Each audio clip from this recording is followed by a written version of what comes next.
ഹോസ്പിറ്റലിൽ ഒരു patient admit ആയാൽ അവരെ കെയർ ചെയ്യുക, അവർക്ക് മെഡിസിൻസ് കൊടുക്കുക, ഡോക്ടറിനെ അസിസ്റ്റ് ചെയ്യുക, അവരെ എപ്പോഴും മോണിറ്റർ ചെയ്യുക, ഇതൊക്കെ ചെയ്യുന്നവരാണ് GNM ഗ്രാജുവേറ്റ്സ്.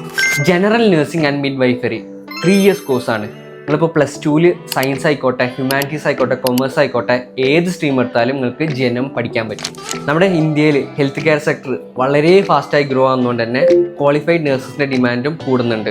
അതുകൊണ്ട് government hospital, private hospital, multi speciality hospital, clinics, community health centre, home care services, rehabilitation centres, ഇങ്ങനെ പല സെക്ടറിലും കരിയർ ഓപ്പർച്യൂണിറ്റീസ് ഉണ്ട്. അബ്രോഡ് കരിയർ നോക്കുന്നവർക്കും GNM നല്ലൊരു സ്റ്റാർട്ടിംഗ് പോയിന്റ് ആണ്. എക്സ്പീരിയൻസ് ഗെയിൻ ചെയ്യുന്നതിന് ശേഷം UK, Germany, Ireland, Australia, Gulf countries പോലെ പല രാജ്യങ്ങളിലും കരിയർ ഓപ്പർച്യൂണിറ്റീസ് എക്സ്പ്ലോർ ചെയ്യാൻ പറ്റും. ഹയർ സ്റ്റഡീസ് ചെയ്യാൻ താല്പര്യം ഉണ്ടെങ്കിൽ post basic BSc nursing, MSc nursing അല്ലെങ്കിൽ critical care nursing, operation theatre nursing, community health nursing, paediatric nursing പോലെ സ്പെഷ്യലൈസേഷൻ കോഴ്സസും ചൂസ് ചെയ്യാം. ഒരു പേഷ്യൻ്റ് ഹോസ്പിറ്റലിൽ അഡ്മിറ്റ് ആയാൽ ഡോക്ടറിനേക്കാളും കൂടുതൽ സമയം പേഷ്യൻ്റെ കൂടെ ഉണ്ടാകുന്നത് നേഴ്സാണ്.